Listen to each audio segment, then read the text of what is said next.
Yeah. what you do. So Yeah, my name is Garrett Russell, and I am someone who shouts words in a band called Silent Planet.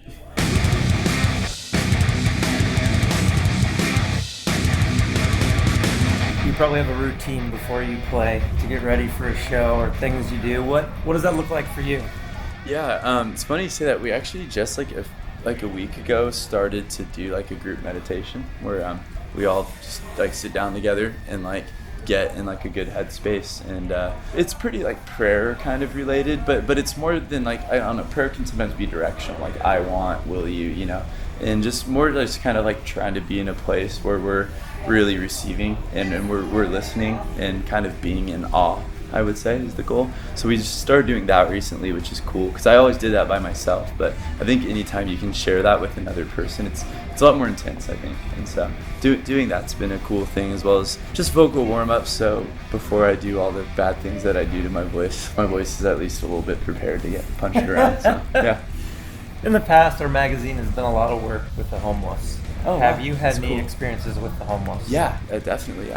The largest like single area that homeless people are in America is in Skid Row in Los Angeles, and I went to a school about 35 minutes from Skid Row, and so we would drive into Skid Row pretty often and kind of just try to develop relationships and learning how to, I guess, minister without like much of an agenda, as much as like just trying to listen and trying to give water, raincoats when it rained, just different stuff like that. And so that's been a primary thing. Ever since we started touring, I haven't actually had a solid place to live. By no means am I living on the street or anything, but I that has also humbled me, just learning that the things that I have, or that people would expect me to have the securities, it just isn't what defines me.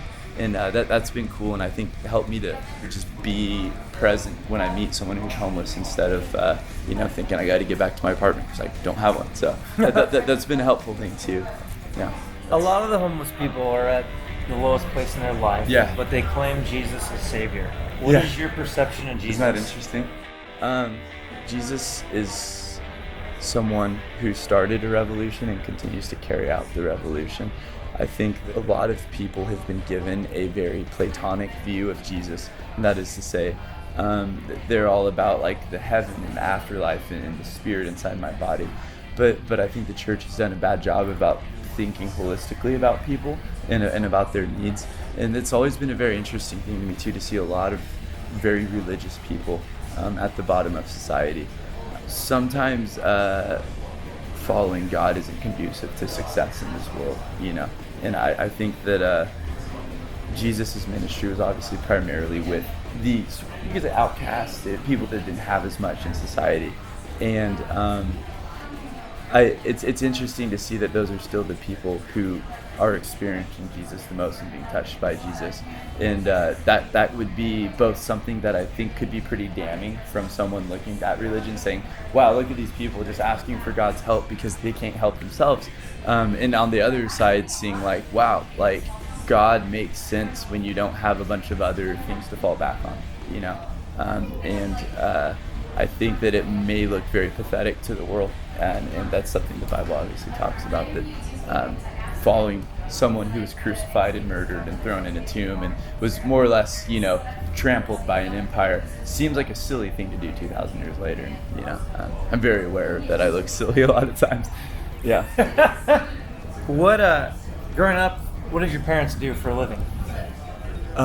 My father wrote grants primarily to help Native American youth as well as Hispanic youth. They met as missionaries actually in Mexico, but didn't do that when they raised me. And my mom was a teacher. Are they supportive of you being a career musician? I don't even feel like I belong to be called a musician.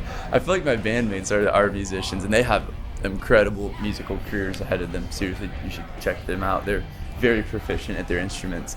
I think they kind of see this how I see this, which is like kind of a ministry and almost like an experiment of sorts, to which the end is yet to be seen. But I think they're fairly supportive. They saw me go from a PhD program to this, though, so I do think they also have scratched their heads a few times, but they've been sweet to me.